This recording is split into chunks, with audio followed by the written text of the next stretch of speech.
the movement of love is not limited to human beings, and it is perhaps less distorted in other worlds than in the human. Look at the flowers and trees. When the sun sets and all becomes silent, sit down for a moment and put yourself into communion with nature.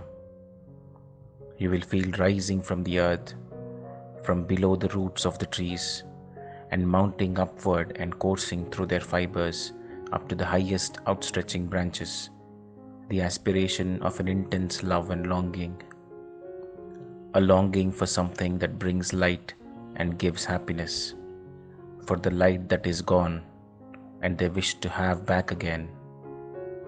There is a yearning so pure and intense that if you can feel the movement in the trees, your own being too will go up in an ardent prayer for the peace and light and love that are unmanifested here.